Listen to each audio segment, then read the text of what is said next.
How are you doing? I'm good. I'm good. It's nice to meet you. I guess we haven't even, this is our first conversation. So, Right, exactly. Yeah, I've been really looking forward to this for a while, and I think did you reschedule as well at one point? I feel like we had an yeah, appointment even earlier. You rescheduled, and yeah. then I had to reschedule. I was laughing so much on probably about an hour after I messaged you on Sunday to reschedule. I was talking to my friend. I'm like, I have no idea why I feel so bad today. I just felt literally like the world had ended, or just like felt like a puddle dripping into the ground. I was like Wow. everything was shutting down. And then I went to take my antidepressants. I've been on for like a few months now.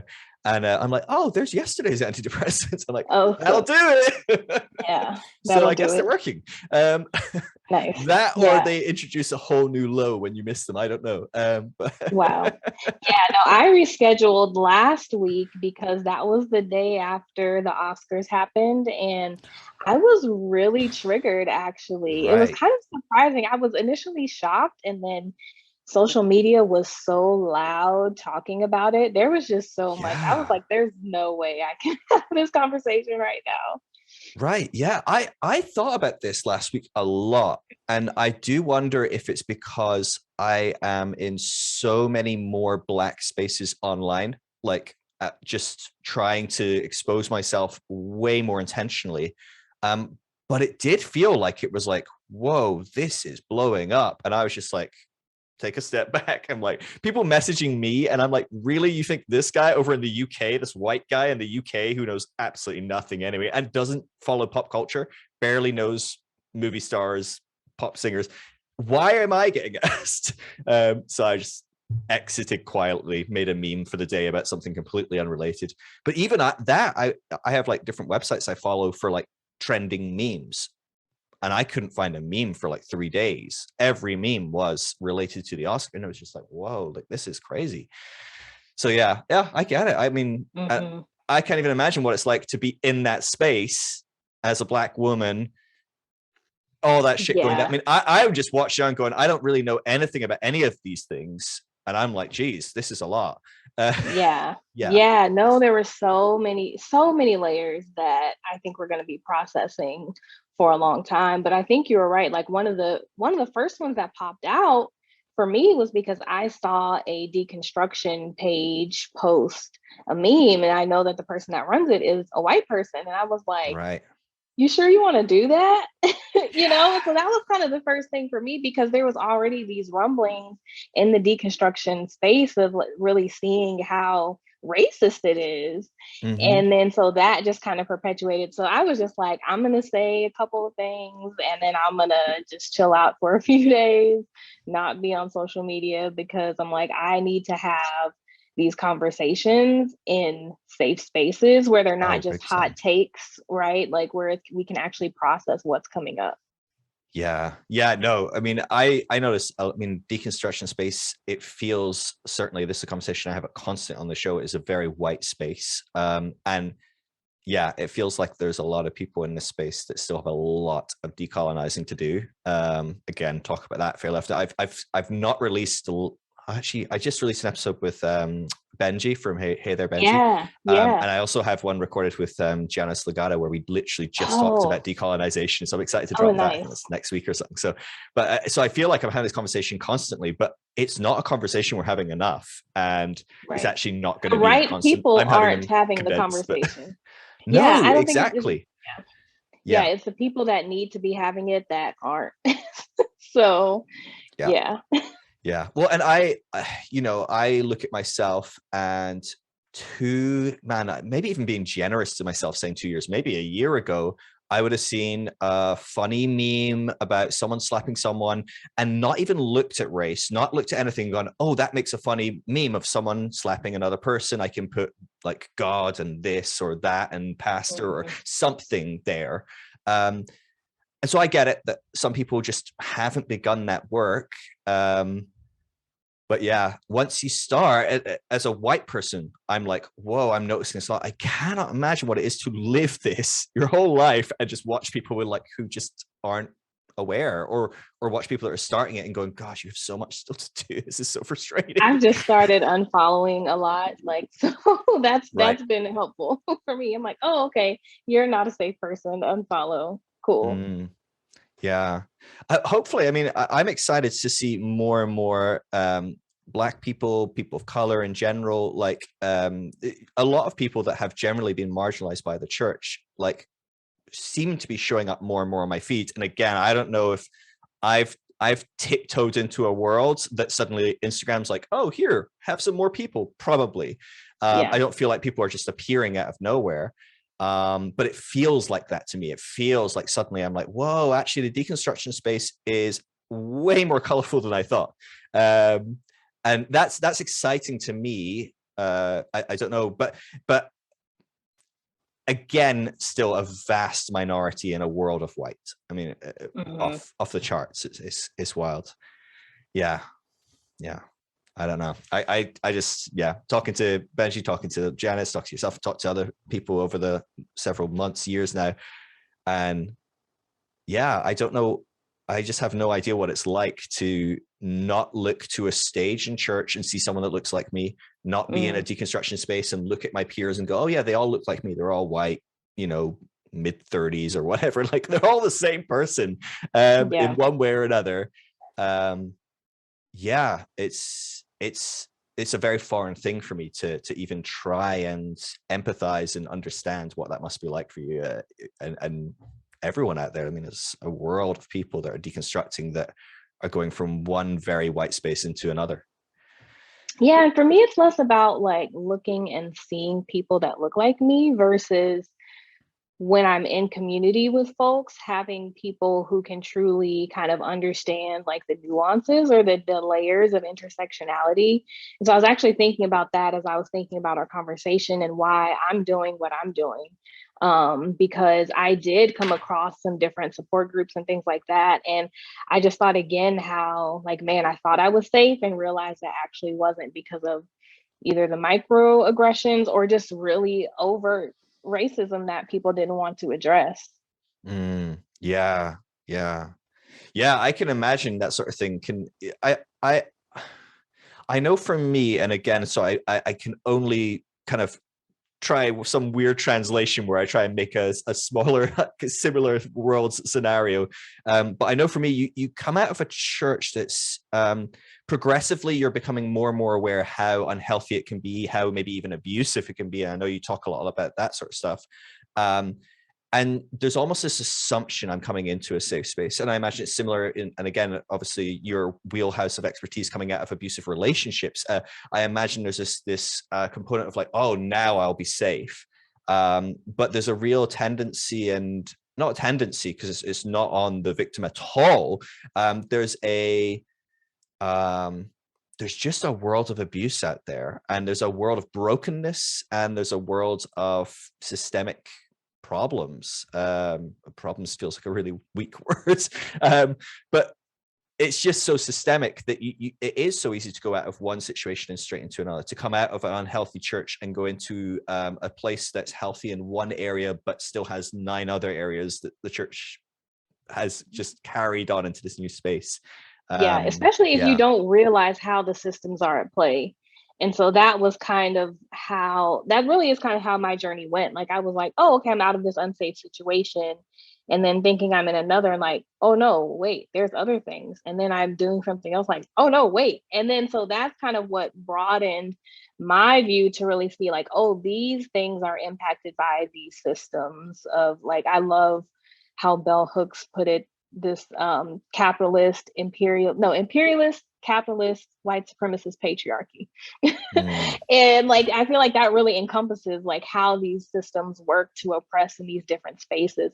And I mean, I had never read Bell Hooks before last year. I mean, there's no pastor that's going to quote Bell Hooks in an evangelical space, right? But it really is Right. frameworks like those that helped me understand the things, like why I was experiencing the things that I was, and also how I can seek liberation for myself and my community. Yeah. Well, maybe we should, because we're diving in. We are like, we're getting deep straight away. It's the only way I know. But maybe we can revisit this via a brief glimpse into your own journey, because I think it'd be really helpful for people to kind of have an idea of where you've come from, your backgrounds, like how you got into the work you're doing, and then we can dive into all this juicy stuff. For I'm sure there's sure, for plenty of sure, juicy stuff in your story as well. I'm sure that's where it gets for real sure. juicy, right?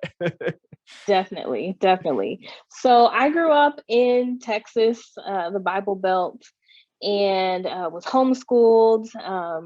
My earliest memory of church was a predominantly white evangelical church. And I say predominantly white because evangelical is not necessarily synonymous with white. I've been to some evangelical Black churches as Right. well.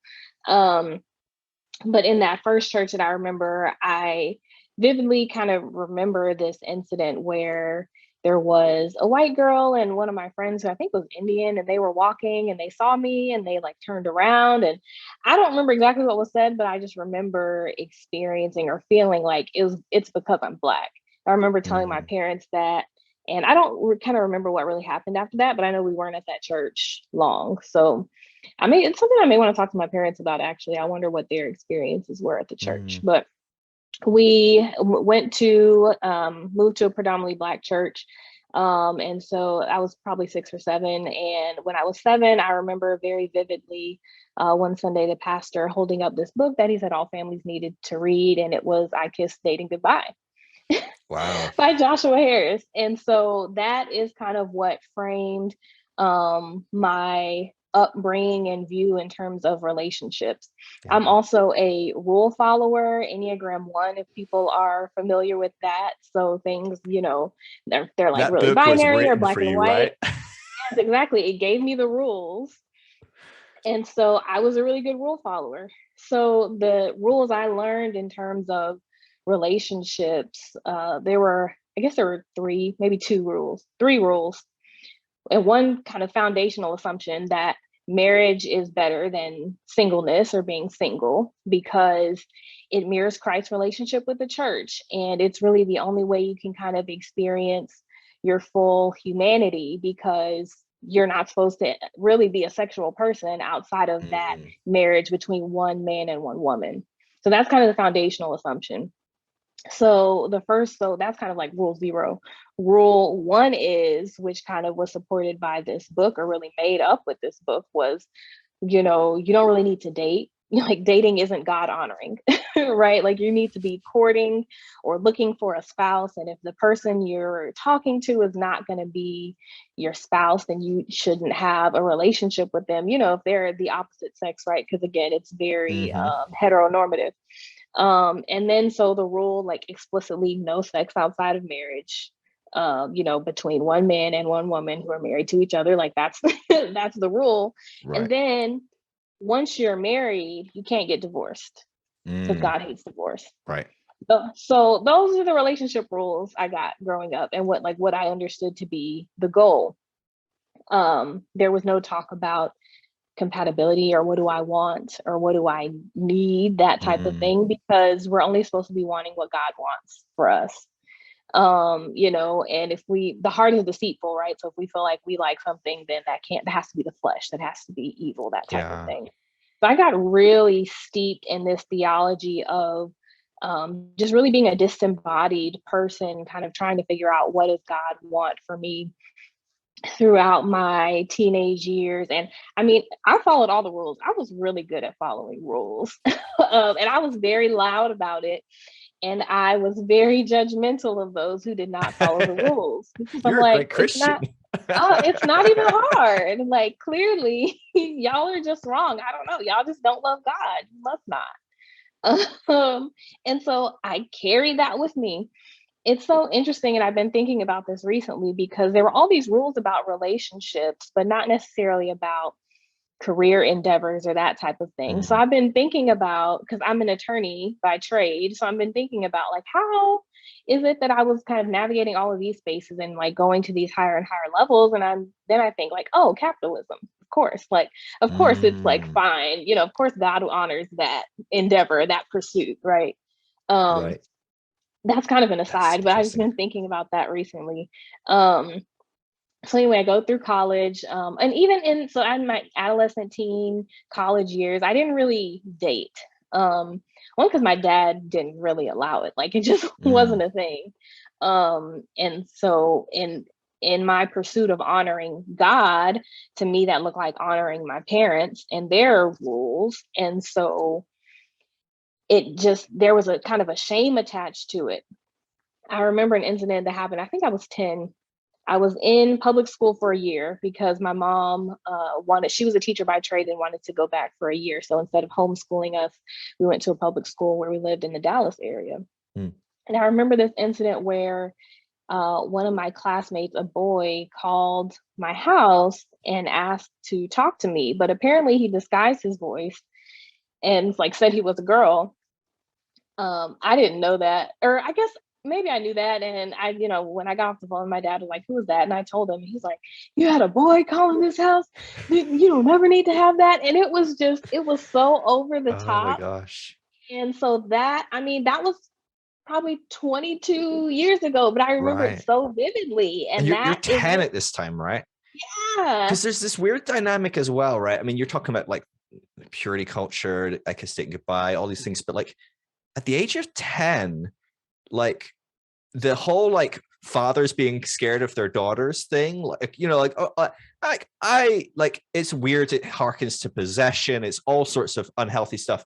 But even if you tolerate that unhealthy stuff, you're like, oh yeah, like if your daughter's like 17 and going out for the night or something, I'm like, I can understand, hey, maybe let her know about that not all guys are healthy. But like 10-year-olds, like a 10-year-old girl and a 10-year-old guy, whatever, at school, like it's this weird hypersexualization of children almost, right? And I don't think mhm, that's intentionally what our parents are doing, or like I don't right. think there's intentionality a lot of the time there, but it's a weird thing in Christianity, this like this hypersexualization so young. Yeah, Yeah. yeah, for sure. And it kind of goes with the binary thinking that kind of undergirds evangelicalism, is like there is no, like, either you're married to someone of the opposite sex or you're not. Like there's no, and like how do you have Mm, a healthy relationship with someone, right? Like there's no conversations about how to do that. Just right. very binary. And so there weren't really conversations in my household growing up about how do we have healthy relationships? What does dating look like? I think Mm, it was just whatever the church was teaching us in youth group and that type of thing, that's what we were supposed to do. And so those are the rules that I took on. And by the time I graduated from high school, I had come to kind of really hold my faith as my own, something separate from my parents, and was mm. again really proud of that, really loud about that. um, to the point where I didn't really, I mean, I wasn't really listening to anybody anymore. Right. And so my parents got divorced actually at my second year of college. Mm, And so with the reasoning that I had, I was like, well, it's because they did things wrong, right? They didn't follow the rules. I'm yeah. gonna follow the rules though, so I'll be fine. And so took that reasoning with me. Again, hadn't really dated because I still felt like I didn't have permission. I still feel like I don't have permission these days. Like the other Uh, day, I was like, can I do this? Anyway, that I didn't shit's feel deep, eh? Like it it's just sinks in crazy. there. It's crazy. And Wow. so, didn't really feel like I had permission to date, but kind of felt like I could pursue my educational career pursuits kind of however I wanted. Um, and so I did that. I went to graduate from Baylor in Texas, which is I think the largest Baptist university in the world. They tout that very proudly. um, and then went to Emory in Atlanta, went to law school, and also got a master's in public health because I'm really interested in health disparities and health inequity and that type of thing. And so it was in grad school when I met my future ex-husband, who was in the public health program at the time, and he said he was interested in pursuing a friendship rooted in Christ. Basically, he knew all the right words, all the Right. right language. And so because I wanted to honor God again, and I have this kind of foundational um, knowledge or assumption that being married is the best way to honor God, then it felt like the right thing to do. All Mm, throughout that relationship, I wasn't necessarily happy. But I felt like I was honoring God. And that's kind of one of the other theological premises that helps to uphold um, abusive relationships or even just unhealthy relationships is that suffering is required to honor God, Mm, and we shouldn't be pursuing our own happiness in relationships. There's the book Sacred Marriage, and the subtitle is Marriage, What If God Designed Marriage for Holiness and Not Happiness? And wow. so, all of that is kind of playing into my relationship with this person. And so he was familiar with the idea of courtship that came from, the Joshua Harris book and all of that. And so we entered a courtship, which was short. Again, I wasn't happy, but I'm like, I guess it's the right thing to do. He's saying all the right things. He reads scripture, like Wow. interested theology, evangelism, all the things. And so we had a short courtship. We got engaged and got married in 2016. And that was the year Donald Trump got elected. Uh, and so a little bit after his election, had been married for about 6 months. A little bit after that, a friend posted an article on Facebook about narcissism, Mm, and I read it because I was like, oh, this is interesting. I hadn't really heard about this before. I read it and I saw the dynamic that was happening in my marriage described in that article. wow. That must be scary. It, on the one hand, it was scary, yes, but also it gave me an explanation. It kind of gave me a container Mm, to put things in, because I had been confused by some things, unhappy about some things, and people had just been saying, well, marriage is hard, but it's worth it.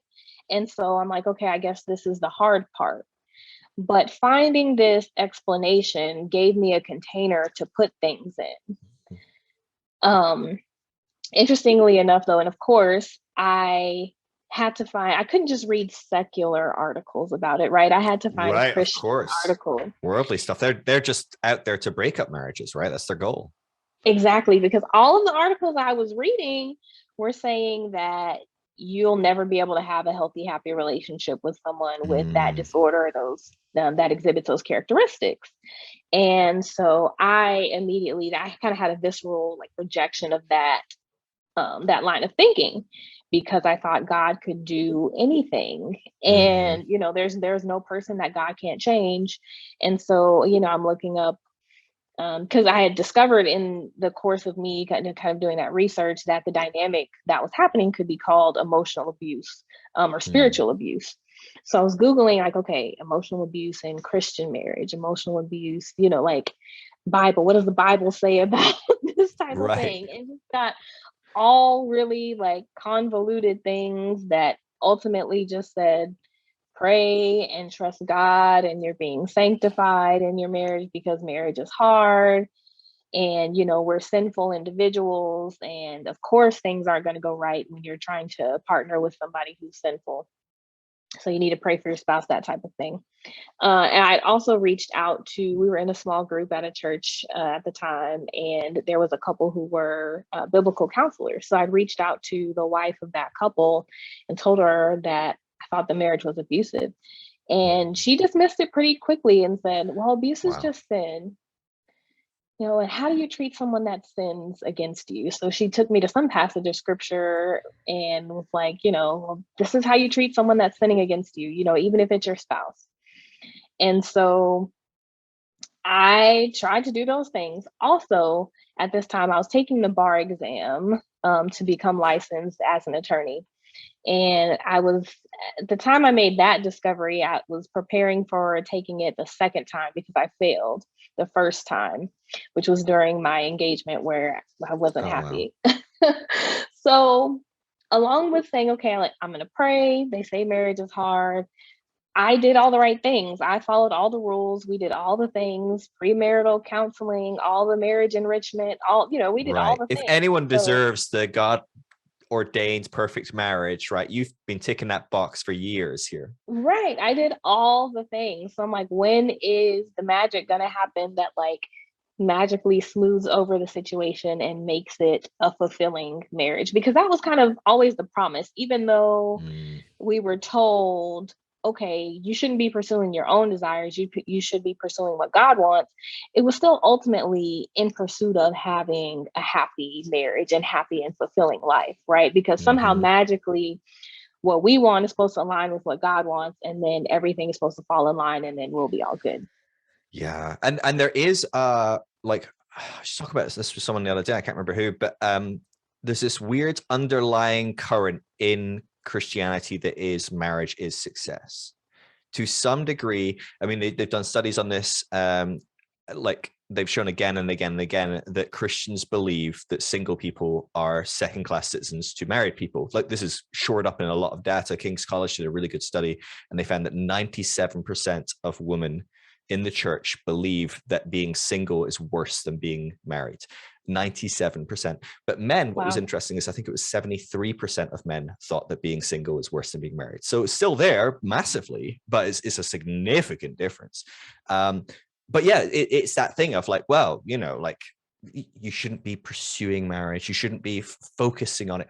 But we're all going to be communicating really clearly that you're kind of a second class citizen unless you are married, right? Mm-hmm. And it's sort of this Yeah. weird dynamic as well that kind of keeps you hemmed into marriage on another level, right? Another level says, well, like, God, I don't want to be going back to that because I've been Right. waiting my whole life to be in the married club.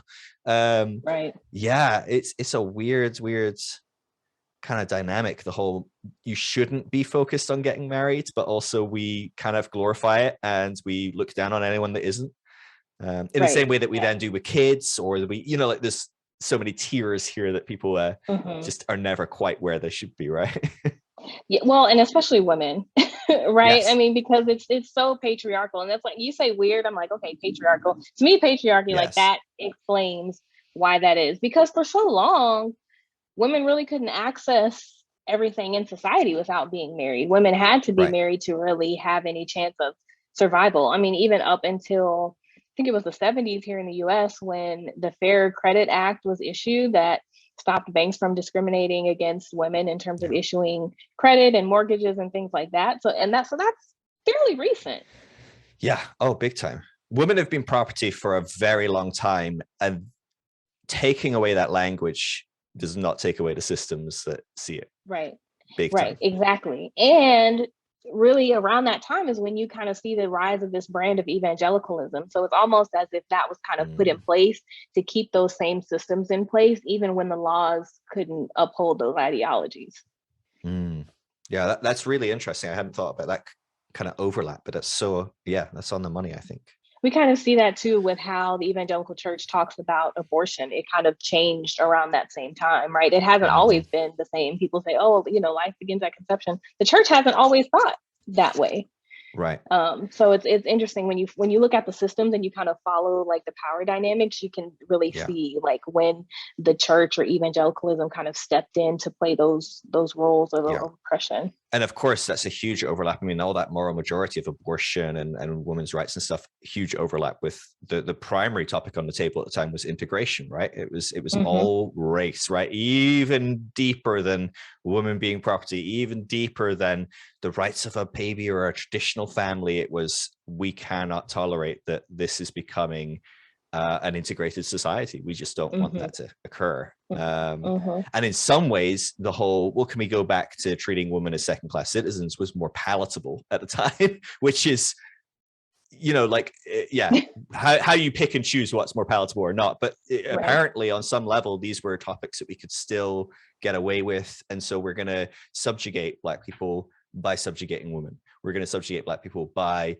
strong arming people's reproductive rights and things like that, right? By making Yeah. these legal changes, by criminalizing things that, you know, really focus on Black people predominantly. Mm-hmm. Mm-hmm. Um, Mm-hmm. yeah, I mean, you see it right And now, even with and the just laws right now. targeting. Yeah. Yeah, Mm-hmm. sorry, I was Yeah. just thinking Yeah. with the Not. abortion laws and stuff. Oh yeah. Yeah, for sure. It And like targets at drug women and laws, Black people. marijuana. And yeah, Yeah. Yeah. Yeah. Things that are the way things are criminalized and the way those criminal penalties are enforced is, I mean, absolutely just disproportionate. If you look at it through the lens of like really that imperialist, white supremacist, capitalist patriarchy that Bell Hooks talks about, it really explains all of it. When you think about white supremacy too, that's kind of, to me, like the umbrella for oppression, right? If you don't fit this kind of like, there's this one right model, which is, male, heterosexual, able-bodied, tall, cisgender, what are all the, if you don't fit that ideal, then that's where like the oppression starts to come in, and you have to deny parts of yourself to kind of thrive, or you feel like you have to deny parts of yourself to really thrive and avoid oppression. And so that's why these systems, they harm everybody. Right. Yeah. And I think it's important, this is again another aside, but it's really important, when people are thinking about like who's invested in dismantling these systems, we're all harmed by them, unless you're in that like ideal position, which nobody really, I mean, there may be a few people that are, but like ultimately, people are going to get older and then they're not anymore. So everybody's harmed by these systems. Yeah. I was just watching, I don't know if you watched the Hillsong documentary, the new megachurch I haven't yet. I just found out how to get a hold of it in the UK. It's not very legal methods, but it's fine. I will make exceptions. But me and my wife just watched the first episode, and it's really interesting. They touched on something that was really fascinating I hadn't thought about before. And it was talking about how Carl Lentz, just meteoric success, but he almost becomes more successful than all the old guard, right? Where he does become more successful. Everyone hears Hillsong, they think Carl, they don't think Brian anymore, right? They don't think about Frank and Brian and these old guys. And it was talking about that dynamic of like Brian suddenly becoming the little guy because he's the older, uncool. No one really gives a crap about this old, like weird guy from Australia, right? I mean, like, who cares? Carl's walking around with his like photoshopped body. What the heck is that? Like that's what we want on our Instagram feeds. And I was just laughing because I was laughing with my wife and I was like, this is pretty much the only time in Brian's life he's going to feel like somehow marginalized, right? He's like, oh no, I'm still like this ultra wealthy, like multi-millionaire, like, straight white guy. I mean, he's got all the boxes ticked, but somehow he's like now overshadowed by this cool younger person. And it did make me think, it's like, even the most privileged will lose so much. They will lose their able bodies over time. They will lose their age, privilege, and different components, right? It's still, they've got a fair few stacked, right? I mean, a lot of people like are stacked. It's the way it is, right? For now, at least. But yeah, I hadn't thought of that before, really, about, even the most privileged, that those certain privileges are time sensitive. Yeah, for sure. It's funny because I'm like, okay, even as I was preparing for this conversation, I'm like, okay, I'm not really going to get into a lot about race, but I mean, it's a part of my story, and really they just, the intersectionality, you can't really untangle all of these things for sure. And it definitely plays a role even in how I was supported at my church when I had made the discovery about my marriage being abusive, because we were at a predominantly white church in North Carolina, actually the church where the pastor would become the president of the Southern Baptist Convention. Oh, wow. So it's like, how evangelical was the church? Like, very. Right. And the Southern Baptist Convention has a great track record of installing fantastic people as presidents. So, I mean, my goodness, but put some lines together. And it's so interesting how I thought, oh, this is going to be a great change for the Southern Baptist Convention. Like, they're getting somebody who's super smart and gets it. That's what I thought at the time, but it's still Southern Baptist Convention. Okay. But I even think about that in terms of, like I said, the support that I got. I remember a couple of times talking to some folks in my small group about what was going on, and them saying, oh, well, you're strong, you can take that, you can endure that while God works on him, that type of thing. And I'm just even thinking about those types of microaggressions and whether or not people would say that to their friends who are white. I think on a certain level, they were invested in maintaining the I guess the reasoning that undergirded their theology. So I don't think they would necessarily tell like white people to kind of leave those situations, but like the way that they would approach care and support would be a lot different. Yeah, I mean, there's that concept of, white tears, white fragility, and not even in that context of white fragility, but that you look upon the poor white lady who's crying. She's so fragile. We need to take care of Mm-hmm. her. Mm-hmm. And then you look at what a huge majority of America are willing to subject to a black woman, Mm-hmm. and it's a very different story. Anyone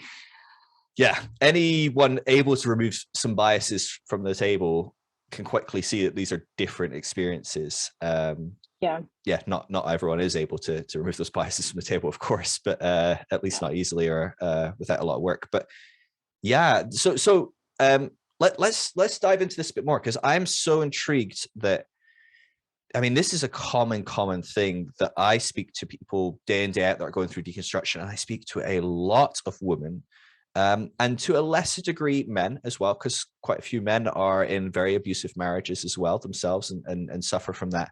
And but predominantly women I speak to that are in these really abusive places. And most of them, by the time they're talking to me, are out. A fair few of them aren't. In fact, a few people I've kind of said, hey, go check out your stuff, because you're a prime person for these people to check. But most of them have the same story. Most of them have the story of, I sat down with trusted people in my church, close friends, close confidants, and they told me, well, marriage is hard, and well, your husband's the head of the house and you have to be beneath him, and well, the thing is, even if they are abusive, well, it's a sin issue, we need to pray that sin's Mm-hmm. transformed. All this stuff that you're saying, it sounds horrific, and I imagine a lot of people listening to this that haven't maybe intimately been through this, or know people that have gone through it, at least know of the experience they went through, might be listening to you going, oh, wow, that's shocking, but that's probably an outlying story. But for me, I mean, I talk to people, gosh, at least a few times a week that are going through Mm-hmm. this. It seems like a very recurring pattern that seems to be predicated on kind of systemic things, kind of what you're talking about, these patriarchy, these kind of power dynamics that don't listen to women, that require Mm-hmm. women to just put up with it. Mm-hmm. Yeah, it's really fascinating. So where did you go from this place? So you're in church, you've kind of reached out to people, and they've kind of told you to pray about it, which, I mean, yeah, if you're Christian, I mean, I guess that's on the list, but I feel like there should be other things here. You got anything else? I mean, you must be feeling like, have you got anything else? I've already tried praying a bit, and I'll keep doing that, but like, what else have we got here? I Yeah. guess when you come to the end of that list, and it is pray about it, hope he changes, that must feel pretty, I just don't even know the words, despair, like Well, so before I even got to the end of the list, I went into denial. Kind of intentionally, because like I said, I was trying to pass the bar exam to mm, become licensed. I was taking the Texas bar exam. Even though we lived in North Carolina, the plan, at least my plan, always was to come back to Texas. That's kind of what we had discussed. And so I'm working on that. So I'm like, you know what? That's going to be my focus. I can't even deal with whatever this is right now. So kind of in denial. I was like, okay, pray, slap that band-aid on it, counsel, whatever, be kind to those who aren't kind to you, whatever. Slap those things on it. Let me go study for the bar exam. Not unsurprisingly, I didn't pass the bar exam again. So I had taken it, let's see, I guess I failed it 3 times. And so the way it's offered, it's only offered every 6 months, or at least it was at the time. So this is kind of a year and a half of me taking this exam. In the meantime, I had gotten a job offer in Texas that was contingent on me passing the bar. And so we had made plans to move to Texas, because he also didn't have a job at the time and was mm. applying. He was actually applying for things in North Carolina, which I really, man, I don't know how it would have worked out if he would have gotten a job there. That would have, I mean, I'm glad I didn't have to even come to that crossroads, which is why, like, that's one of the reasons why I'm still like, okay, there's some type of spiritual protection, something happening there, even though I, am not believing in the same way that I used to. Like, there was still some, like, there was something going on there. Mm. But so I ended up passing the bar when he actually moved ahead of me to Texas, and I had time to myself, and it was able to just study without whatever pressure. Even though I was moving halfway across the country, still Right. was able to pass the exam. Apparently that's not the biggest pressure in your life. Yeah. Yeah, so I was able to pass the exam, and we moved. I started my job, he started a job. So I'm thinking, again, still in denial. I'm thinking, okay, we should be able to come to a new phase in our marriage, right? We don't have these Mm. external pressures about trying to find a job. We found a church, I'm like, we should be able to work on our marriage, work on things. Turns out he didn't really want to. Mm. Right. And so I could no longer be in denial. And what really woke me up was my behavior, because again, I still wanted to honor God in everything that I was doing. But I had had a few different outbursts where I was throwing things around our room out of frustration because of our interactions. And I was like, okay, this can't be, like, this isn't healthy. Yeah. If I'm wanting to honor God, honor my spouse, and honor myself, this can't be it. This can't be the way that I handle it. And so that's when I found and really dove into the some different resources that I had come across in my initial search about abuse in Christian marriages. I actually did find a couple of people who had support groups for Christian women in emotionally abusive marriages. So I dove into that support, dove into some of the materials that were like not advised, the secular materials, Right. and really started learning. And I started focusing on myself and making sure that I was honoring God. Because again, that was still my Mm. goal. And I was like, I need to still be doing this. So I was making sure I was doing that. So even learning boundaries and how I interacted, to me, that was still a way of honoring God in that situation. Yeah. I didn't jump straight to, okay, I have to leave. Like, that just wouldn't have been, I wasn't ready to make that leap yet. Yeah. I mean, I imagine most people, I mean, I went through a divorce a few years ago as well. And I know for me, um, and everyone's story is unique, and there was certainly a lot less abusive dynamics. And gosh, if there was any abusive dynamics, it's probably me. Like I can be very narcissistic. I mean, I've got autism, and so I can be very stubborn, very unchanging, and quite hard to Mm. work with at times. So I'm like, yeah, if it's anyone that was really emotionally abusive at times, it was probably more me than her. Um, but as a Christian, as a good God-fearing Christian, you kind of, most people in that space are brought up with this is a huge sin. I mean, it's massive. It's maybe not as Yeah. big as abortion. That's the biggie.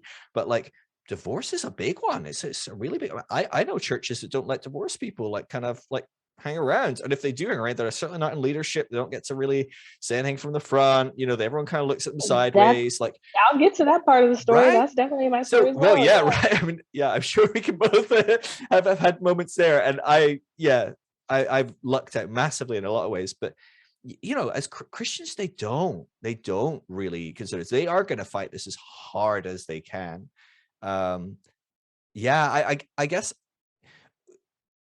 So when you're diving into secular resources, do they understand that to the same degree? I guess that's an interesting dynamic that, you know, I can imagine a secular resource specifically tailored for Christians would understand those kind of heavily abusive systemic properties, um, in a way that a lot of people, you grab someone off the street, maybe not in America, because every other person in America is Christian still. But you grab someone off the street in the UK and you tell them about some of these dynamics, and they're like, you believe what? Like, you believe divorce is wrong? Like that? Why? Like it's kind of become foreign to people. But yeah, that is heavily built into the whole system. Anyway, sorry, Mhm. just a rabbit trail, but I just thinking of like the support systems there. Must be so unique. And Yeah. that's an interesting thought though. The thing is that's kind of why my deconstruction started really, because the secular books, they acknowledge a person's autonomy in making these relationship decisions. Whereas, Christian resources are going to say, what does God say? What does the Bible say? Have you consulted wise counsel, the elders, pastors, that type of thing? You don't necessarily have autonomy. And so I think when people are, like not necessarily versed in that type of dynamic, I think to a certain extent there is an acknowledgement of how patriarchy influences, women's ability to make decisions for themselves or feel like they can make decisions for themselves. Mm, But it's not one thing that's hugely addressed in these types of books. So that's kind of where my deconstruction really started, because it had to bridge that gap.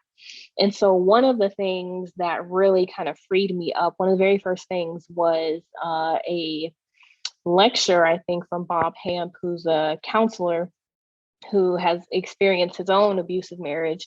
He talked about the scripture that says God hates divorce, and he talked about what the scripture is actually saying, which is essentially that God, like at the time, women who were married, I mean, they could only be a part of society really and access the things they needed to survive through marriage. And so men who were particularly cruel would abandon their wives and not give them the legal protection of divorce to actually be able to seek provision elsewhere. And so it's so interesting because a lot of Christian folks would advocate for this idea of separating but not getting legally divorced. But that's actually kind of the idea of what was yeah. happening in that scripture that says God hates divorce. It was that people were being cruel and abandoning folks who couldn't seek provision elsewhere. Yeah. So yeah, so for me, that really was the beginning of my deconstruction, because I was able to embrace the idea that God actually did not like what was happening in my marriage. And even though Mm, I had that thought for a long time, I was like, this can't be it. Like this can't be it. This is right. not it. This ain't it. I don't know the scripture, but it's not it. Right? I don't know what scripture gonna tell me that. But it was that embracing that idea that God actually hates oppression. Mm, And like that is what freed me up and really began kind of my deconstruction and the my journey out of that marriage, because that freed me up to say, oh, okay, this is actually, divorce is a tool that I can use to pursue health and safety for myself. And it doesn't have to be a last resort like what the church and everyone else was saying. I don't have to continue to pray and fast and do all these ultimatums and other things, because it had been almost 3 years at that point. yeah. So that really is what began my deconstruction and my journey out of the marriage. Those things were really, they were tied up for me. Yeah. Wow. Yeah. I mean, autonomy is just, it's, we all experience it to different degrees as we start to deconstruct, because we're all tangled up in this web to different degrees, right? So levels of privilege and all sorts of different dynamics allow for us to have a bit more autonomy or less autonomy in this weird power dynamic that is the church. But discovering new levels of autonomy, given more permission to make these choices. I mean, even as you're talking about, I'm so struck by the even the idea of like, well, even if I'm to entertain something like divorce, I have to ask my pastor's permission or my leaders, who I guess are all men, right? And Yeah. it's Yeah. still this weird, like, you're asking for permission to take autonomy over your own life for what you know would be a better, healthier choice, probably on many levels, even though you're not allowing yourself to give permission at this time. Not yet. It's not, God doesn't like it, but you on some level are going, this is not right. It's not okay, right? I know we're all nodding, but deep down we're going, this isn't right, right? Yeah. Like, I know that you're telling me to just power through abuse, but you don't feel that's okay, right? Like, there's something in you that's not comfortable with this fact that you're telling a woman to just go back into an abuse. Like, there's this cry within us that, please tell me we're not saying this. I remember I used to be very reformed, and in that whole world. And I remember, like, after 9/11, reading John Piper's tweet about like how, was it a tweet? It was something, I don't know what he wrote, but he posted it. It was like, God, ordains, the two towers because that everything that happens is God's will or whatever. And I remember I was a John Piper fanboy, but I'm like, something's wrong with this. Yuck. John Piper is so yuck. And let me tell you how John Piper fits into this story also. Because when I met my ex, I was at a church where I felt like it was very maybe immature, I guess. I felt like they were feeding me spiritual milk, right? Again, very judgmental, very condescending. So my ex had started sending me the John Piper podcast, whatever those like questions he answered. Okay. And that's the meat right there, right? Yeah. Oh my gosh. I'm like gonna vomit just thinking about it. Even thinking about things that John Piper has said specifically about this situation. Talked about, well, maybe a woman gets slapped around, but she goes to the elders. Like, what? Wait, what? Really? And people just really still defend him and defend that. Yeah. I would have defended it back in the day. I'm sure I would have. I think I remember struggling to defend certain things and going, I feel uncomfortable with this, but this guy is like next in line, right? It goes like God, Jesus, Holy Spirit. In fact, well, let's put John Piper somewhere between Jesus and Holy Spirit, actually. Like, we didn't do too much Holy Spirit in the Reformed Church. But, it was, there are these weird dynamics that I think all of us at times are in these uncomfortable spaces where we're not even allowed permission, right? We're good. We do the rules. We tick the boxes. And so even when it is, my whole being on some level is going, no, John, don't say it. No, don't make me defend this next week. Something in us is going, that's not right. That's not it. That's if there's a gospel, if there's a God, this is not it. And yet it's apparently it. It's being dictated from on high now. And I got to fight it. I got to believe it. I've got to strive for it. Like, people don't understand how deep this is in Christians. Mass majority of Christians, even watching the Hillsong documentary, they're trying to explain to like non-Christian producers of it, you don't understand how it feels to raise your hands and sing Hosanna or Oceans or whatever the song is and feel that close to God. You don't understand what it is to feel that you have to obey the pastor regardless of what the secret sin that just came out is. You don't feel how you have to fight for his defense when Preachers and Sneakers points out that he's wearing a $15,000 hoodie. Like, you don't realize how much that urge is there. And I look back in my life, I look back at fighting for my marriage that was awful in so many ways. It was wonderful in other ways. It wasn't all bad. But God, it was the best thing that ever happened to me to have that marriage ended. I'm so thankful. My wife was like, we need to be done. Like, I am done working on this. We are not working. We're not working on it. I know we could work it out. I don't want to. I'm out. Like, that was the best thing ever happened to me. Worst thing at the moment. But I needed to be pulled kicking and screaming out of that situation. Anyway, sorry, just lots of thoughts coming up and feelings. And so you talked about pastors and kind of the idea of having to go through the pastor. So I mean, that was definitely part of my story as well. Our pastor at the time, I guess around the time I was getting into my support groups, reading the books, all the things, he preached a sermon, I think it was on marriage, it may have been on marriage, and he said very explicitly, abuse is not okay. If your husband is abusing you, you need to like kick that joker to the curb. And so I hadn't talked to anybody at the church about what was going on yet. I mean, they probably could sense stuff was going on, but I hadn't talked to anybody. But hearing that from the pulpit kind of gave me some reassurance. And I was like, okay, I can actually talk to them about what's going on. And so I decided to talk to my pastor about everything that was happening. And I told him, I was like, I'm planning to leave at some point. I was like, there was a couple of financial goals I wanted to hit. I didn't quite tell the pastor all of that, but I let him know, like, this is what's going on. This is what I want to do. And he said he would support in any way that he could. Awesome. And so I would check in, with him occasionally about what was going on.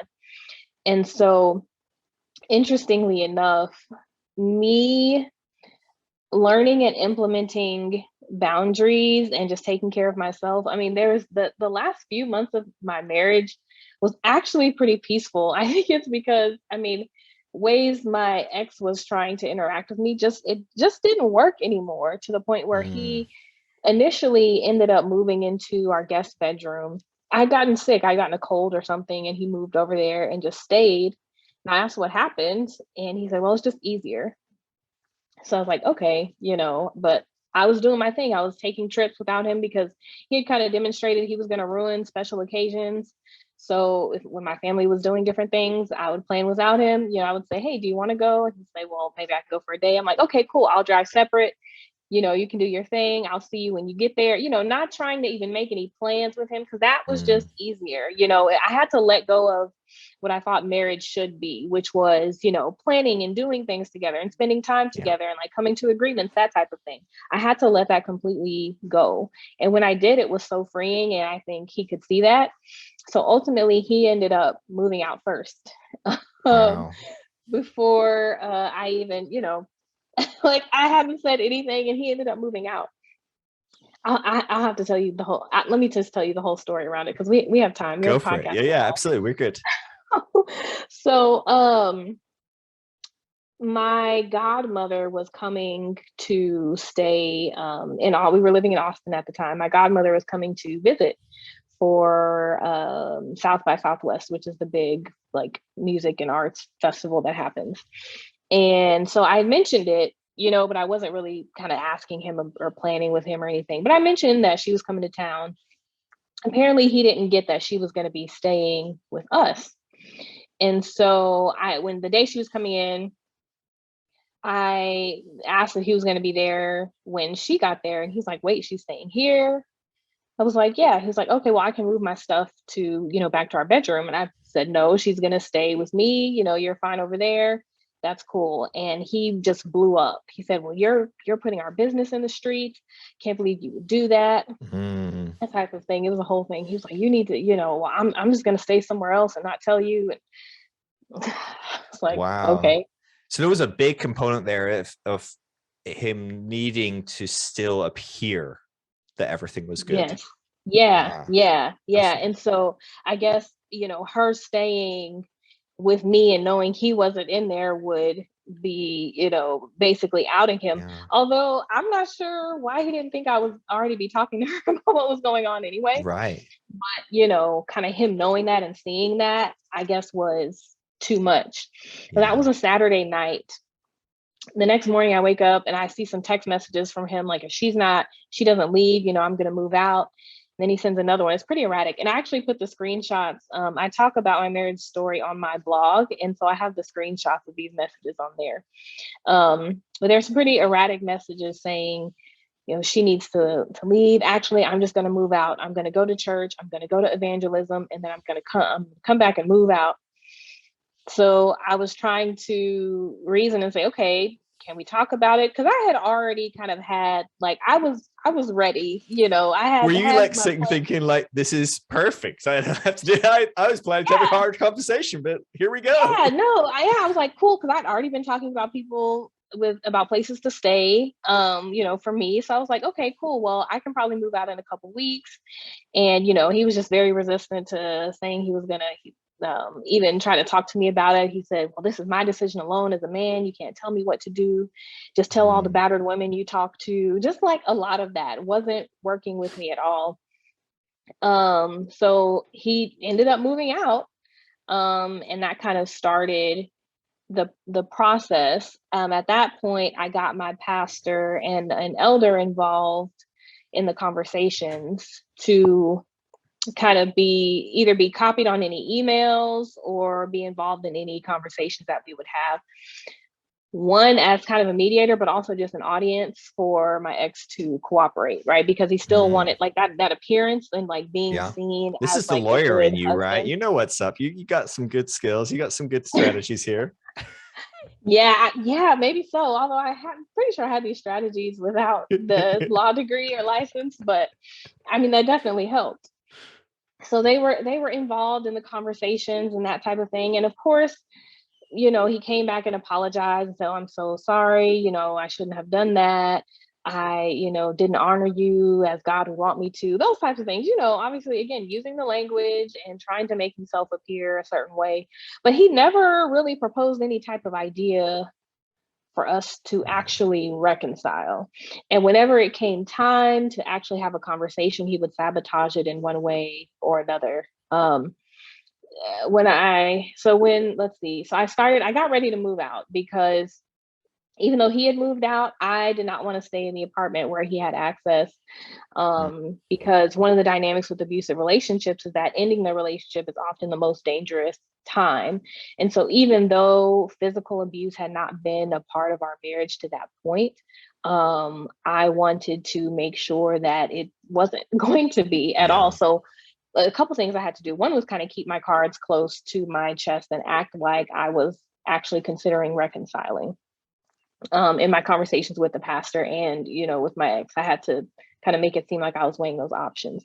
But also I had to plan to move out to like physically get myself in a new space Yeah. and not let anyone know where I was.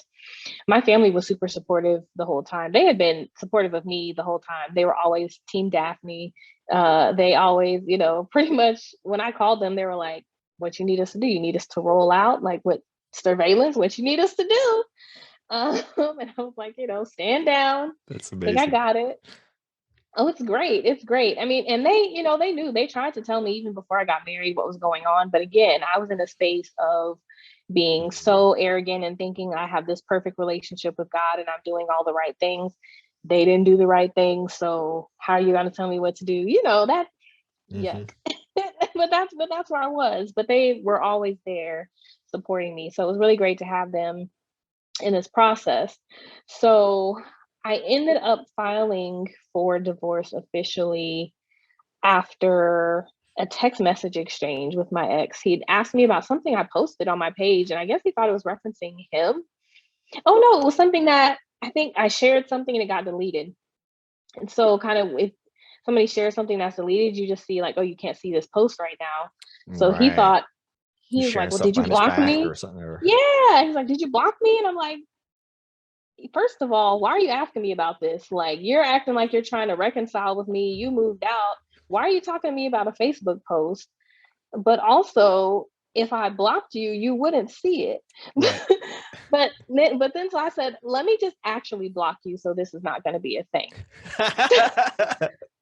So You're like, no, then but good idea. Thank you. I was like, I didn't know I needed to do that, but exactly, thank you. And so then he said, well, you're just saying you don't want to be married, so I'm gonna go to my lawyer and I'm gonna file for divorce tomorrow. And I was like, don't worry, I've already drafted a petition. I'll file it in 15 minutes because he forgot. I guess he forgot I was a lawyer, or just kind of the whole dynamic of the relationship was him not valuing me for the things that I brought to the table, my skills and things like that. So even though I was a fully licensed attorney, licensed practicing attorney, he, just underestimated that, or, whatever. Mhm. Um, so ended up filing for divorce, and he had said he wanted to have, again, sent a long, long, long apology to everybody, the pastor, me, the people that were kind of mediating, wanted to have a conversation.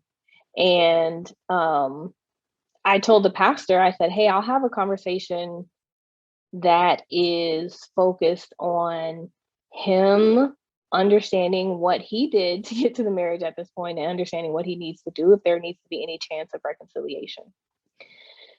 So I get to the meeting, and the pastor has his own agenda that has nothing of what I said on it. And there was a lot of back and forth and a lot, kind of a lecture on like what does a healthy marriage need to look like. Clearly, I mean, he clearly had a conflict of interest, I guess, Mhm. maybe, if he's trying to like fairly represent both sides or whatever, which I didn't, up to that point, I didn't really think was his goal, even though they had never really said like, yeah, you should get divorced. They told me, they understood what I was doing and all of that. But that meeting, the pastor really blindsided me with how he handled it. and allowed my ex to kind of run away with things, derail it. So he mentioned the night my godmother came to stay and, kind of blaming me for him getting mad because he said, I don't know what y'all were doing in there. I'm like, what do you think we could have been doing? He said, well, y'all could have been having sex. And so this is in the middle of the meeting with the pastor. And so now we're having a 15-20 minute conversation about different like family norms and how like that's not strange and how growing up in his family that would have been weird. And again, nothing that I wanted to be there talking Right. about, but he really derailed it in an effort to kind of blame me for his actions. And we didn't get anywhere with that meeting. I had just started meeting with a coach around that time, a life coach who had been through a similar type of situation, and talked to her about this particular dynamic. And because I hadn't really, even though I was understanding the idea of autonomy, I hadn't kind of put that label on it and really fully embraced that. And she helped me see that one, that my goal was to really protect myself. Like I said, I was trying to get myself safe physically, get my money separated, all of that, keep my cards close to my chest. So she's like, you're really trying to protect yourself. And she was telling me, or helping me realize, that those conversations, just like the things I was going through, I was getting like hot, sweaty, feeling it in my body. And she's like, do you think that that is safe? And I hadn't thought about it from that perspective, but that really helped me align my actions in that process moving forward with my goal, right? And she helped me realize that, I was in a safe place. I didn't necessarily have to kind of be on the strategic tip anymore. I could, fully move forward with my plan in a way that was safe. And I didn't have to engage in those conversations because I was still kind of feeling like, okay, well, my pastor is engaging with us. Yeah. I should. And she really helped me see how even those conversations were not safe for me. Yeah. Yeah. And I know this is a big part of your work, and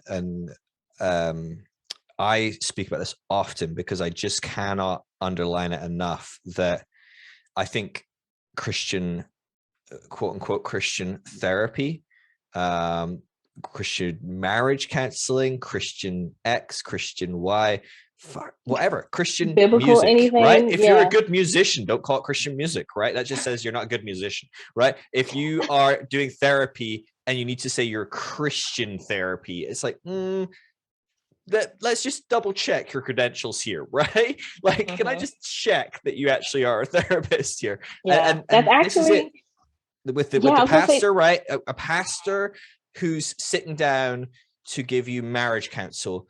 Well, mhm. is there maybe a conflict of interest in a man who believes fundamentally that these two people should just they should be together? That is God's ordained right for man and woman, and divorce is the worst option. It can happen and we can forgive it and there's grace, but it's got to be like the worst. Like, is this person really going to sit down and go, you know what, it just sounds like you two aren't right for each other and you should go off and be happy in different ways? That's just not going to come out of pastor's mouth right, 9 times out of 10. I think there's some great right. pastors out there, and maybe pastors that are trained to do therapy and counseling that exists. But most, as far as therapy, as far as counseling, as far as conflict resolution, probably did like 3 weeks in seminary, right? I mean, like, let's be honest, maybe a term, maybe 1 semester or something. Like, Mm-hmm. and so the Pastoral conflict of counseling. interest and doubling down on the complete lack of expertise and qualifications here. You're talking like people that do proper therapy here, people even coaching, right? Coaching, people can do coaching courses for like a couple of years and they can be, observed in different things. You can do coaching to very strong, decent degrees, and you can do it a little bit half-assed. And I'm going to wager that someone that's doing Christian coaching and lean on the little half-assed side as well. I just think the whole Christian whatever just makes me laugh every time. I'm like, oh, so we shouldn't take you seriously? Is that what you're telling me? Yeah. What it Anyway, so says it's is, just, yeah. Yeah, my mess. most recent post on my Instagram is about like why someone shouldn't go to a biblical counselor, right? Because they have the goal for your counseling when you go to a biblical counselor is defined by what the counselor thinks. The Bible says what you should do, right? There is no acknowledgement of a person's autonomy or what they want or what they desire to Yeah. happen in that space. It's always preset, right? They set the goals. So if you are seeking out some type of service, 1000% do not recommend a biblical counselor. Like you said, not even Christian. I don't recommend that, Yeah. because again, there's going to be something else that is informing how someone works with you that is not just your goals and what you want and what you Yeah. desire, which I can understand how that might not be palatable for some folks who are still really ingrained in Christianity and holding on to Yeah. that. Um, but it can be really harmful Yeah. for sure. I think in some ways, I will say, because I think there's a big distinction here between a Christian therapist and a therapist who happens to be a Christian. And I Yeah. think those people actually can sometimes be the best thing that ever happened to a Christian. To find a Hmm. therapist that is actively being trained, that really is a person-centered approach rather than like a Bible-centered. What's that? Like a Bronze Age-centered approach? Is that basically what we're saying? When we say biblical counseling, are we saying, oh, I'm going to do my counseling based on what men said 3,500 years ago? Is that okay? Like, imagine that as Hmm. your like about me bio on your website as a therapist. Right. Like, hi, I do Racist, mine based on misogynist like, men. Bronze Age mythology. Are you Yeah. cool with that method? You'd be like, anything a bit newer, something like Roman or like even newer. Yeah. Um, Yeah. Absolutely mental. Yeah. To think that like, but it makes sense, right? You sit down as a Christian, you want a Bible centered thing, you want a Christian. So I think sometimes it can be the best thing ever to find someone that actually isn't a Christian therapist but happens to be a Christian and Hmm. be a great Yeah, for sure. therapist. Yeah, because that's what we're told we should want. And like whenever we're seeking stuff, I guess in that stuff like services or insider information or whatever, when we're seeking those types of things in that environment, it's always like, oh, they should come from a Christian perspective. Can you find Mhm. a Christian lawyer? I'm like, what does that even mean? But there's whole like marketing departments that like I've seen commercials about Right. Christian trial lawyers and Christian this. And it's like you always are having to guard against any other type of ideology that would creep in and maybe cause you to sin, right? Yeah. Like that's what people Yeah. are guarding But against. and the most maybe malicious thing about this reality, right, is on some level, right, you could take a step back outside of this world and look in at it and go, these crazy people want to get a Christian claims lawyer for like work compensation, or like why is it to be a Christian, right? So on some level you're like, oh, this is just kind of weird, crazy Christian world. But there's a real malicious, harmful element when um the Christian component. So I would imagine a Christian lawyer that wants to get your claim for work recompense, for your boss screwing you over or something, probably really cares about getting your money, and that's great, right? You know what I mean? He's not like got some weird, like there's nothing in the Bible saying you shouldn't get your money back. Maybe some stuff about you shouldn't sue. Maybe, but Shouldn't the take your thing brother to is, court. I'm like, well, it's not my brother, I'm like, so oh Jesus, there's always something somewhere with a Christian theology. But there's a thing where it's like, okay, it's about marriage. Okay, it's about autonomy. Oh, okay, it's about being a woman. Oh, okay, it's about some of these things. There is no way to go, what's the biblical approach? What's the Christian approach? Where you're not actively immediately setting up a failure, because the outcome dictated 100%. by that text, by that belief system, is failure. The outcome for your marriage is you stay together.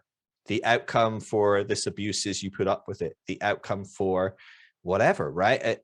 There's Absolutely these things that perpetuating are harm. just, yeah, they're designed that. So it's not even like, oh, this is just bad therapy or this is bad, marriage counseling. This is harmful marriage counseling. This is Yeah. harmful therapy. Hmm. And you think you're doing the right thing even. Yeah. With the best of intentions. And, like, I think as Christians, when you're in that system, you do what you think is the right thing, right? I mean, that's all we ever do, is trying to do what we think is right. But these systems are actively harmful. I think that's what really kills me with these sort of things is people going, oh, I did therapy. I did it with my pastor's wife. And I'm like, is she qualified, or just because she was the pastor's wife and you're a woman and Yeah. what, you couldn't be in the same room with the pastor? Like, what is Mm-hmm. this? Yeah, and Yeah. she also may have been invested in upholding that structure because of what's going on in her own marriage. Like that's kind of what I realized with my pastor and the elder and folks who were involved is that y'all probably have some of these same dynamics going on as well. And Mm, so me actually stepping up and saying, "Hey, it's not okay." Y'all are thinking about the implications of that for your own marriages and for the church, more broadly. yeah. And I think as well, like this components of specialization, right? I mean, you talk about like maybe like a pastor isn't specialized enough just to do general therapy most of the time, right? I genuinely Hmm. believe they just have not been trained enough for that. Right. Um, Yeah. but most therapists, if you sit down and go, hey, I'm being emotionally abused in my marriage, would probably say, hey, let's pause. Let me open up my Rolodex or my phone these days, and let me give you a reference to a colleague of mine, an associate that specializes in like emotional abuse, marital abuse. Like maybe not, maybe they might feel like they're qualified enough, but I feel like on the whole, people understand that some things are complex and they need specialized insight. Yeah, interestingly enough, that wasn't really my experience, Okay. because I did end up seeking therapy from a couple of different places. Like initially, it was biblical counselors, and then it was counselors or therapists who are licensed and also Christian. Like there were therapists who were part of a church, and I remember telling the therapist like I knew what was going on was abusive, and she never like referred me out to anyone else. She never even asked me like what it would look like to like had I thought about leaving and what that would look like. She never like that Wow. never even came up. And so that's why I sought out a coach for one, but that's why I've also become a coach because I feel like therapy definitely has its place, right? And sometimes even when you're trying to leave a situation, there's going to be past things that come up that need to be dealt with. But coaching is really focused on action and moving forward, whereas Yeah. therapy is not necessarily the modality for that, right? So I Yeah. can't necessarily blame the therapist I encountered for that, but as I look back on that experience, it's just really shocking to me. And I don't know if it's I have a couple of therapists who are friends and they talk about how they practice. And so I think part of it is that like it just depends on the particular therapist and how they approach their practice because some of them do a little coaching in terms of helping people figure out Right. action plans, but not every therapist necessarily does that. Yeah. Yeah. I just know for myself, I speak to someone that is in that space and I immediately go, oh, let me open up my notes. Let me give you references for the governing bodies in your state, for your country. Like, here's people to talk to. Here's a person on Instagram I follow. Like, I'm like, here's Mhm. people that know about this. I don't know much about anything, right? I like to think I do, and I talk nonstop about everything, but I'm really not your guy at all if you want to go deep on much, because I like specialize in a few things and everything else I just point people. And it really is fascinating to me how many people decide, oh no, I'm going to be an expert on this with not much to go on, especially in certain areas where this, like, talking is not really what we need to do. That's part of the healing process, but walking is first. Get out, Mhm. and then Mhm. let's talk about it. Let's start Mhm. healing. Let's start Mhm. working on this. But like, yeah, people that aren't able to sit down with you and go, oh, I recognize this situation is dangerous and I need to help you extract yourself from that situation as soon as Yeah. possible. That's not a good thing. That's a Yeah. scary. Yeah. Or Yeah. at the very least, help someone acknowledge and realize the amount of harm that they're actually experiencing in that situation, especially when the abuse is kind of more covert, Mm, or in nature. People may not think that like if their spouse hasn't blown up They may not think that they're experiencing abuse, or they may not think that it's that bad, but they don't, it's hard to really come to grips with the fact that you're experiencing, like you're continuing to experience harm in that relationship, whether there's like some big blow Yeah. up moment or not. And that's one of the things that really helped me too with coaching, was realizing like even those conversations are harmful, Yeah. and kind of realizing the degree to which I could really work to protect myself in that situation. Yeah. Do you think so? This is something I think about a lot, the overlaps in the abusive dynamics in domestic relationships and the abusive dynamics in spiritual relationship with the church, relationship with other Christians, relationship with God, maybe even especially with God. Um, do you think there's a connection there in that I do wonder. So physical abuse is easier to point to for sure, right? I mean, it's easy to point to. It's also probably on some level harder to excuse and talk yourself out of. Although I know that is very much possible. Um, I think it's how many people I know. I've talked to people. I've got a couple of friends that have been in domestic abuse, and one person that still is in a domestic abuse situation, and the amount of times they say, well, they haven't hit me. Oh, they haven't, and so they've got a grid somewhere along the lines of like, oh, this would cross the line.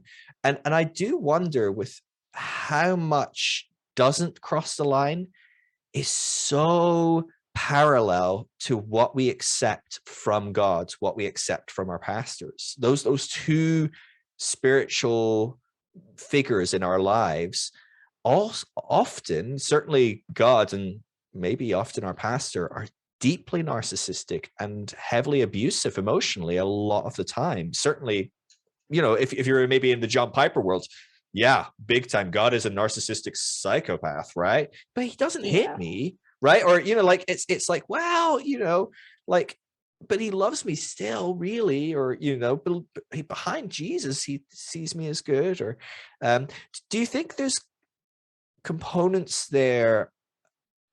I don't know. I wonder if there's stuff there that blinds us to see emotional abuse because it's part of our faith, emotional abuse. Absolutely. Absolutely. And I write about this in my blog. I think I say almost explicitly, my relationship with my ex-husband mirrored my relationship with God, in that I was always walking on eggshells, trying to do the best that I knew how to do to avoid experiencing wrath or some type of negative or adverse consequences.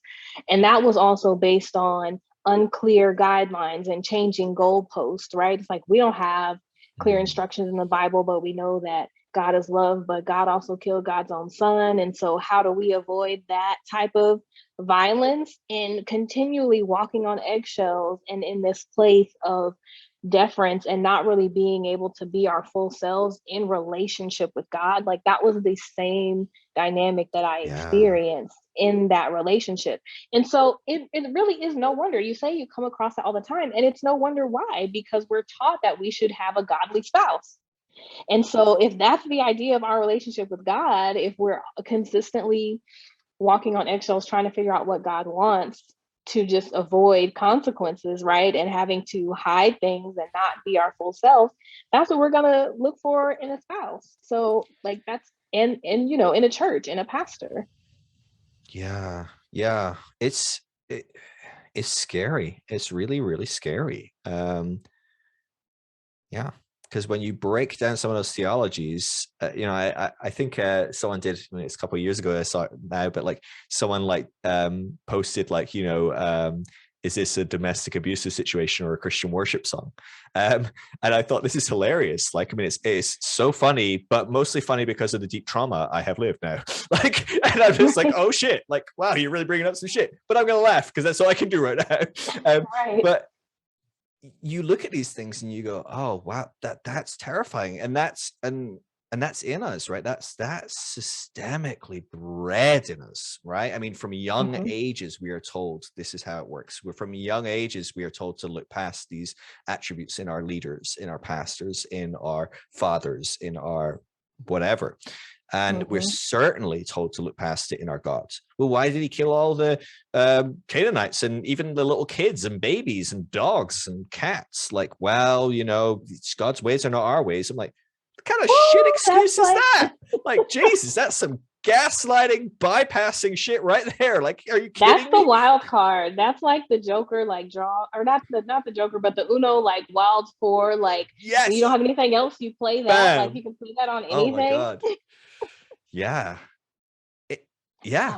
Yeah. It's scary though, because that's in us, like that. Like I've seen it. The amount of defending I've done of people like that, and probably as well, the more I grow and the more I move away from that world and can look at myself in that world retroactively, the more I see myself being that to different degrees, the more I see myself being that as a husband, the more I see myself being that as a Christian leader or, spiritual leader or whatever I saw myself to.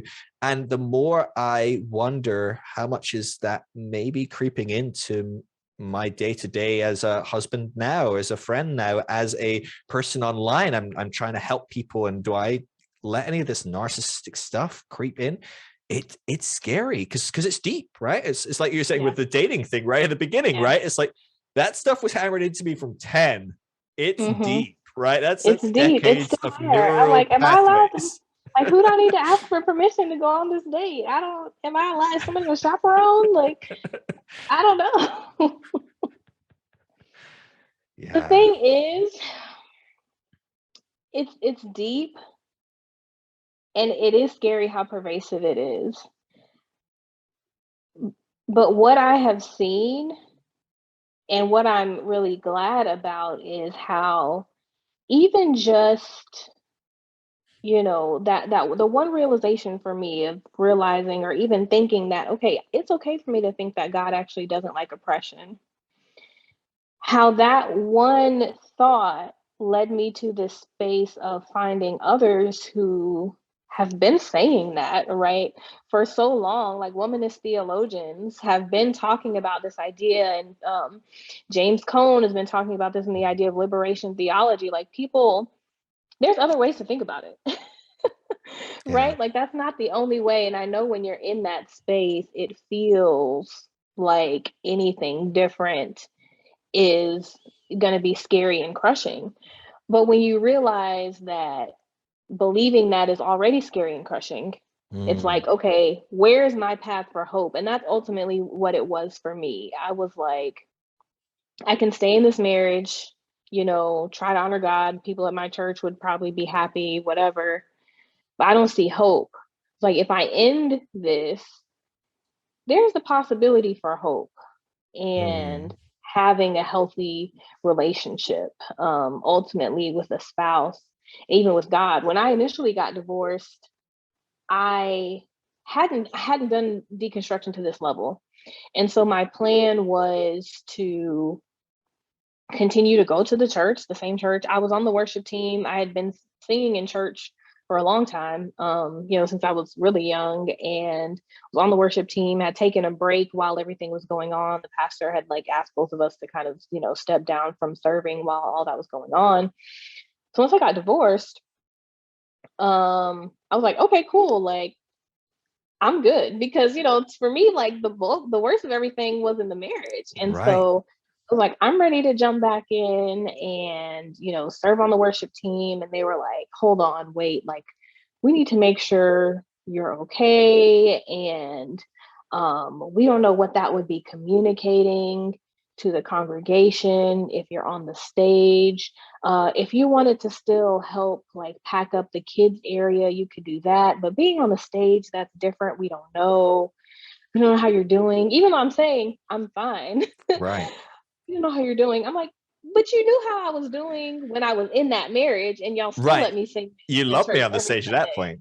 Yeah, y'all still let me volunteer for 7 or 8 hours every Sunday when you knew how I was doing. But now I'm telling you I'm good, and there's all these questions.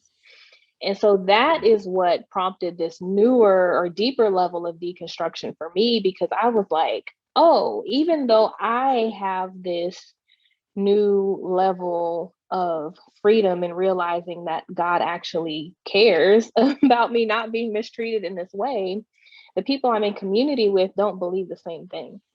Hmm. And so that's really where my deconstruction kind of spiraled.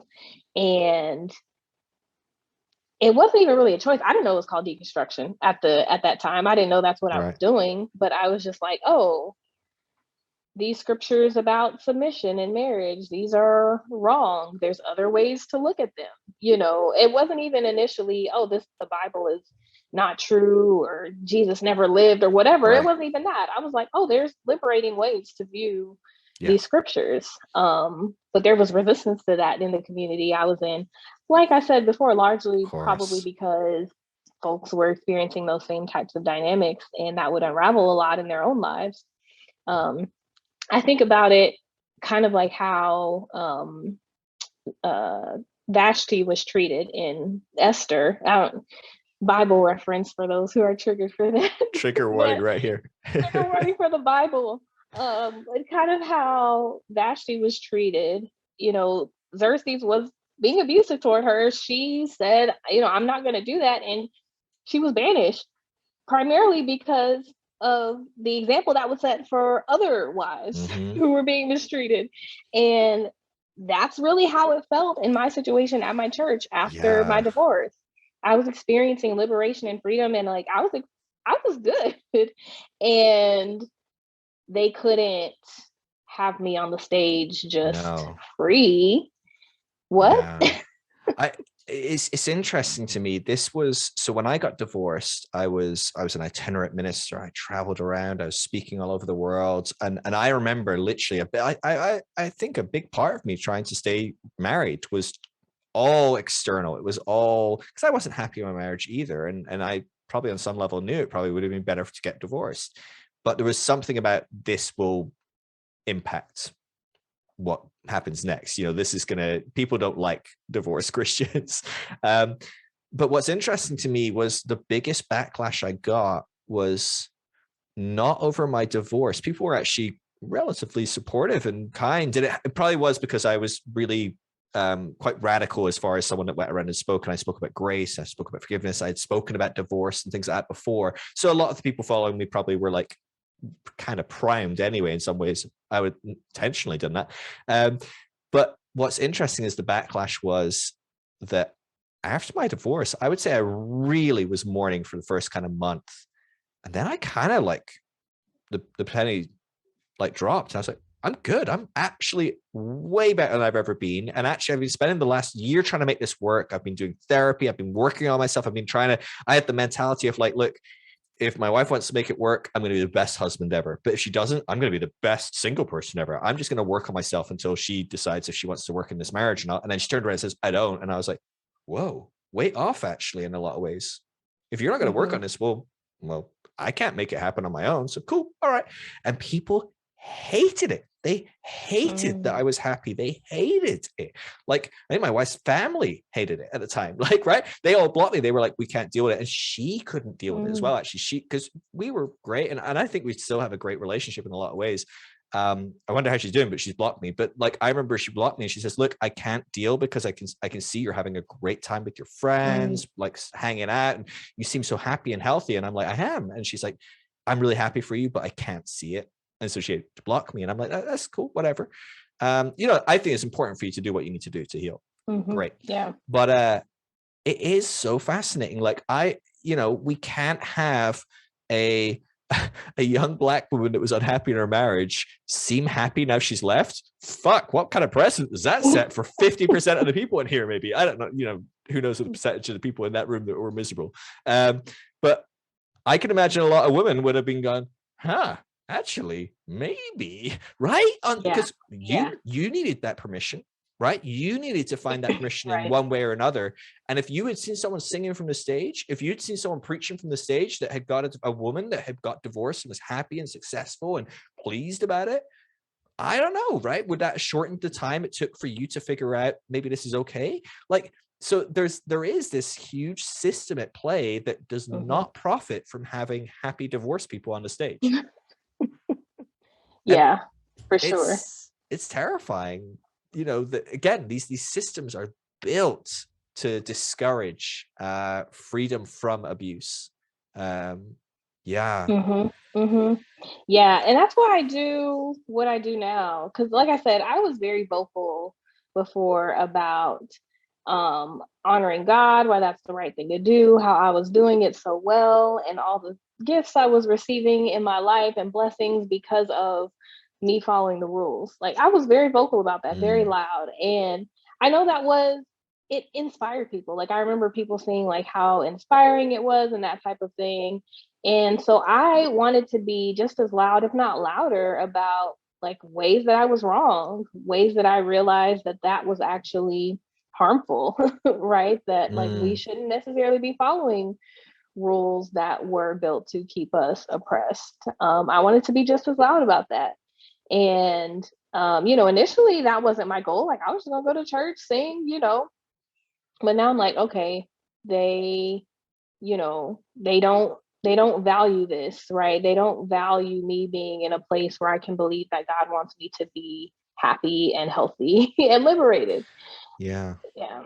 Yeah. Yeah. So So talk to me about what you do though, because I think this is such a needed just space in this world. Take away religion even, and I think people need to hear, probably especially in somewhere like America and other places that are very religious and still even with an increasing population moving away from religion, still culturally very rooted in a lot of these religious components. It's so important for people to get out there and say, hey, yeah, maybe divorce is the best option for you. Um, what is it that you do? Because people come to me talking about divorce and going, hey, I'm terrified, but I'm wondering if divorce is an option.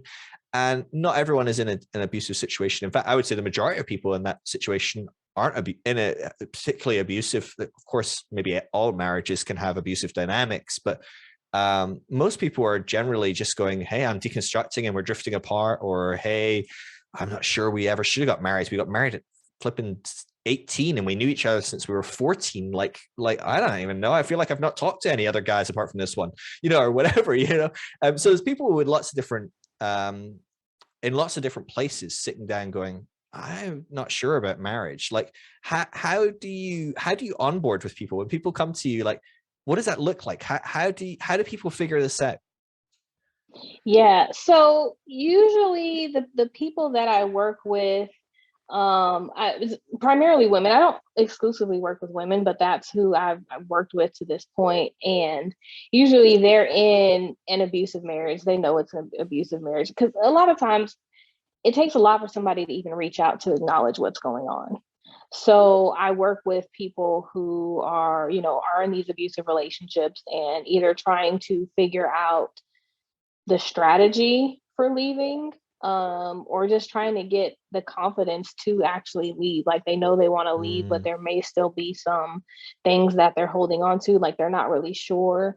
So even kind of working through the different theologies and ideologies that we've internalized that would keep us oppressed. And so mm. kind of working through those things and really examining them in terms of like, okay, do you feel like God likes what's going on in your marriage?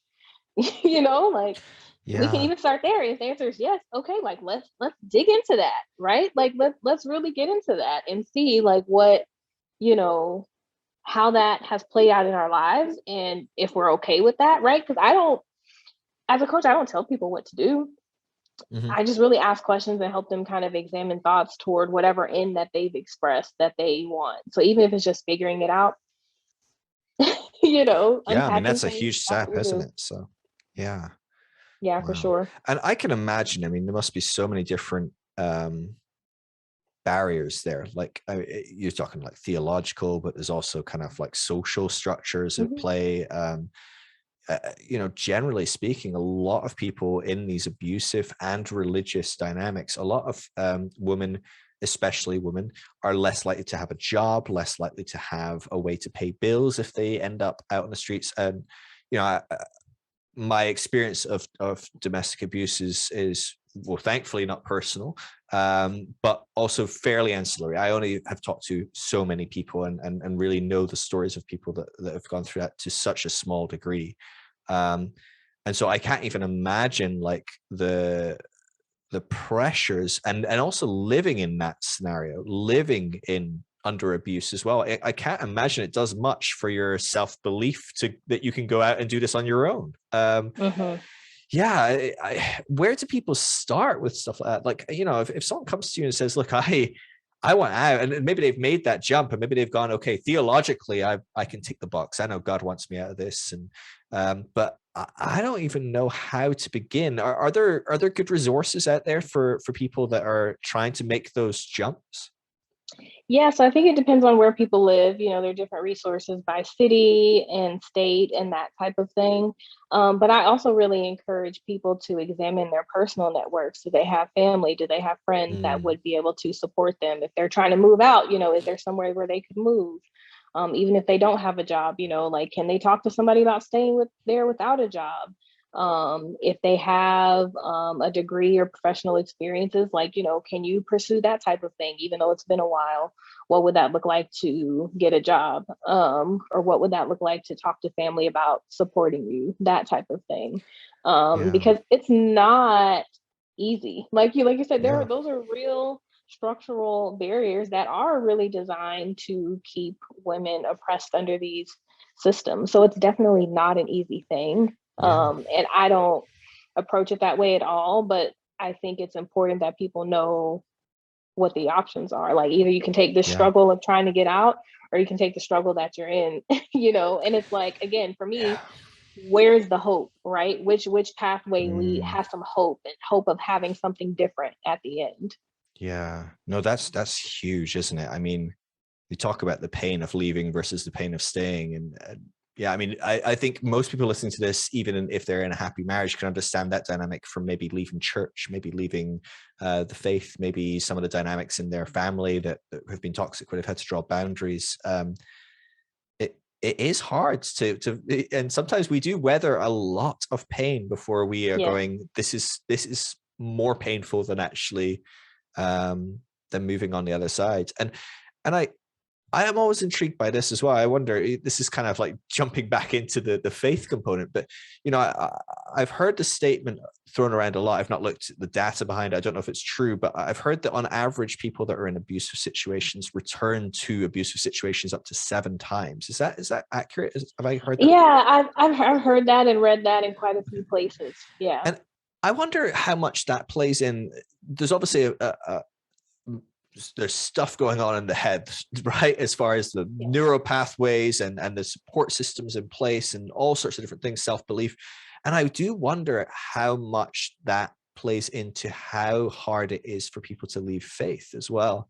And I do wonder, I don't know if you've seen this again and again as well, but I've seen this a lot of people choosing to leave but returning, maybe trying another, maybe in this church will be different, or maybe actually it's been a couple of years and maybe since the pandemic my church has got better, or maybe you know that pastor, now they've had an affair and they've moved on and they started a new church, maybe I'll try his new church, maybe it's better, or maybe I'll try Mm-hmm. the old church because he's moved on and he was the problem. You know, there's all these Mm-hmm. maybes, all these, because we want it to work, we want the relationship to work, we want the faith to work, we want the God to work, we want these things deep down to work. Yeah. Uh, do you have insight into what that is? That drive of wanting what we have to work, rather than to make that leap to because it's a lot to hope in, right? I mean, Yeah. God, and I guess in some ways with growing up as a young person in the church, you're told, look, you are holding yourself, you're holding out for this one thing, and certainly for women as well, because there's twice as many there's two single men for every single woman in the church, so even more it's waiting out hope against hope that you're going to find someone to marry. Mm-hmm. It can probably sound quite almost laughable that you're like, oh, don't worry, you'll find someone else, because it's like, dude, I just spent 15 years waiting for this one and he's shit, but like, I don't know, you're telling me there's more people out there, but do you know what I Yeah. mean? There must be some real barriers there that, Definitely. yeah. Yeah.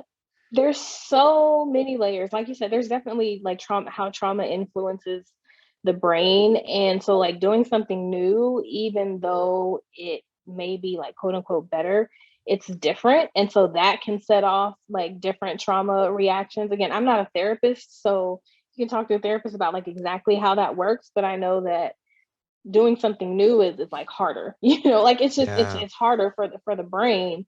But then like you said, there's kind of a scarcity framework, or I say a mentality, but there is kind of, if you're looking like in the church to get married, there is kind of an imbalance there. Yeah. So there's that. And again, like these deeply held beliefs about marriage being better and, getting that approval from God. There's so much riding on that. Like, Yeah. when you're in that space, eternity is riding on that. Right. Yeah. Yeah. So this might be a bad situation today, but do I want to go to hell over finding a better situation for the next 30 years? Is it worth it? Like, Right. it Right. sounds, you say it, and God, that sounds ridiculous once you've been outside of that mentality for a while. But when you're in that mentality, that, man, the fear of hell, Hmm. that's a big one. It's a Yeah. big, big one.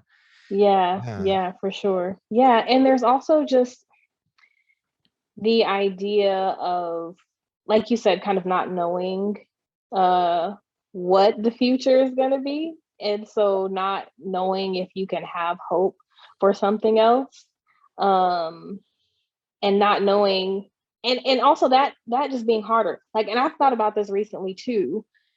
Like, I feel like I've had kind of decision fatigue because Mm. I haven't been making decisions my whole life. I feel like I haven't. I've been kind of delegating to God and other authority. And I'm like, oh, I'm actually making decisions. And I'm like, this is actually hard. Yeah. God, can you just do this? Like, can you go back and you just Can do we go this back to the thing? rules? Yeah, can we just go back to the rules, and I don't have to like decide if these things align with my values and if I want to like continue. You know what I mean? It was much easier before. So it's challenging to do something new. Yeah. And so that's why I definitely encourage folks to work with a therapist about like doing new things and making changes, because your brain is going to be resistant to that. Mm. Yeah. So I guess this is an important component that is kind of important to highlight, is that what you're doing, you would typically recommend doing alongside therapy. You wouldn't recommend seeing a coach as an alternative exclusively. Would that be fair to say? I mean, obviously, seeing either is a privilege, especially if you're in Yeah. an abusive situation, you have no money. Like, I mean, of Yeah. course, like, there's whole layers there of what's available to people and Hmm. things like that. But Yeah. yeah, I think it depends on where a person is. Like, if they're able to take some steps forward and, be able to do that in a way that, like, where they're not necessarily in crisis, I don't think they have to necessarily see a therapist at the same time. But if there are instances where I think a person should work with a therapist, maybe before working with me or while working with me, I would definitely recommend that. I think it's just a case by case basis, but I would definitely recommend at some point, if somebody's going to be working with me, they should work with a therapist at some point, whether it's mm, after they're already out and kind of, dealing with the aftermath. Because sometimes people are like, yeah, I'm getting out, I already know, help me strategize, that type of thing. And so it may be that like therapy after that might be the best course for them. So it really just kind of yeah. depends. No, it's great. And I guess this is the benefit of talking to someone like you, is you will have so much insight into where someone's at, just hearing their story and stuff like that. And so let's wrap up, because I want to be conscious of your time. And I said we'd do about 2 hours, so I don't want to hold you all. I don't know, what is it there? Evening? I guess it is coming up for It's, evening, right? yeah. Yeah. Yeah. Um, how do people, I mean, there's going to be people listening to this thinking, man, I need to talk to this woman big time, right? It's inevitable. How do people begin that process? What's the best ways to reach out to you? Or maybe people are thinking, I don't know if I could afford coaching right now, but I sure would love to hear more of what Daphne's got to say. Like, are there, you've mentioned your blog, are there resources out there that people can access, maybe without a financial implication? And then for those that are in a place and maybe want that extra help, how can they begin that process as well? Yeah, for sure. So I have my blog, like you mentioned, it's goldendaff.com. And I also, along with writing out my story, I also have a page with resources for different books and some other people that I follow on Instagram and podcasts that have been really helpful for me as well. Um, that's on my website, and you can find that too if you're following me on Instagram at Golden Daff. The link to my website is in my bio. I'm also actually offering right now. I want to offer some free, like one-time coaching sessions. So, this is airing. What is this? April 5th, 2022. So, depending on when someone is listening to it, but if they're interested, I mean, I would say definitely reach out to me. Right. Instagram really is the best way, or there is, I don't know if there's a contact form on my website. But you can email also Daphne at goldendaff.com if Okay. you're interested in booking a free one-time session for sure. And then if people have other questions about other support groups or things like that, they can message me on Instagram. I'm happy to have those conversations. Um, and then, so in terms of my coaching packages, my paid packages, people can also book those either through my website or the link in my bio on Instagram. I offer, if you're not sure if you want to work with me, I offer it's a 1 hour free consultation, and we can talk more about what that would look like. Wow, I mean that sounds like a world of resources for, I'm sure, some people that feel like they feel completely alone in this. And we could have talked about that for a long time as well, the isolation component of this and feeling Mm-hmm. like you're the only one. I mean, just in deconstruction you can feel like you're only one, never mind kind of like subgrouping it even right down to things like abusive relationships and things like that. I mean, yeah, and especially Yeah. when we're never actually showing any of this on the stage, right? We Right. nice squeaky clean, unless you're divorced. No squeaky clean divorced people. We can't have that. Right. Yeah. But No. that's like exactly why I do what I do. I needed to hear my story when I was either when I was growing up, I needed to hear it when I was in college.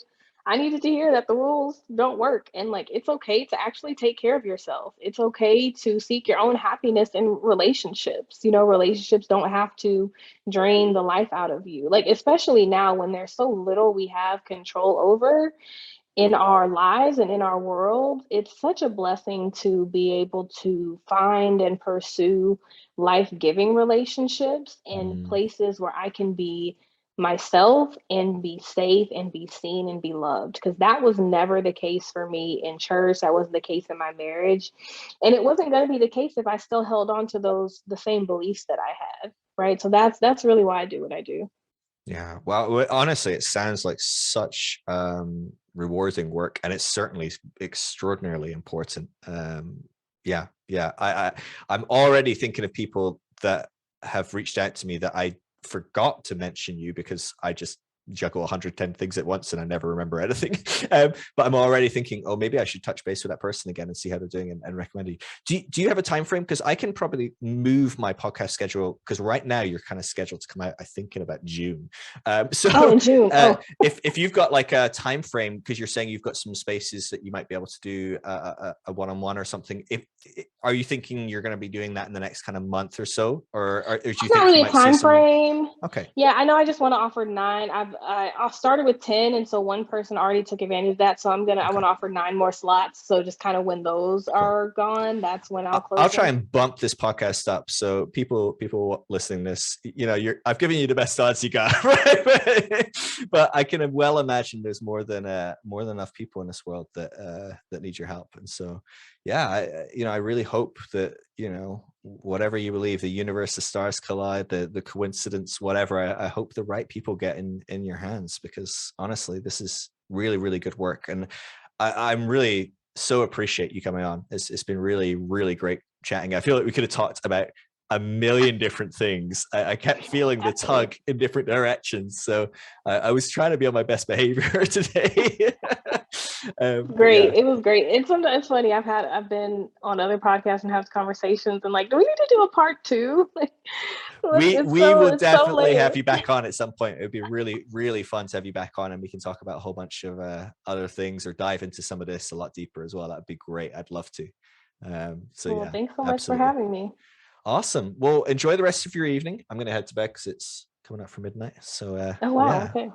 Yeah, over here in the UK, I always end up with these late night. I was on a podcast the other day till like 3:30 in the morning, and I was like, Oh my I was goodness. yawning, and I was like, please don't think I'm bored. I'm just really tired. So yeah, this was actually relatively early, but yeah, I'm gonna head to bed, and I hope you enjoy the rest of your evening. It was so great to finally meet. I've been looking forward to this for so long, and it did not disappoint. Yeah, it's been great. Thanks so much for having me. All right, well, love you. I'll catch you later. Yeah, Okay, bye. bye. If you are deconstructing, there is no reason to do this alone. It can be an incredibly lonely process, but the deconstructionnetwork.com is a free resource to help you find others deconstructing in your local area. If you would like to support what I do, everything I do is for free, from talking to people for hours on end to producing resources and podcasts. It is only possible because people give generously. There's never any need to give. It will always be free, everything I do. But if you do, we do have an amazing private community group that we talk on over on Discord that you would gain access to. And we do regular audio and video chats on there as well. So it'd be great to see you in there. But of course, never any requirement. And of course, please, please, please come and talk to me on Instagram. I love connecting with people. I love helping people on their journey. If you need a safe space to process your deconstruction, I would love to connect. It's just at Phil Drysdale. Love every one of you. Peace.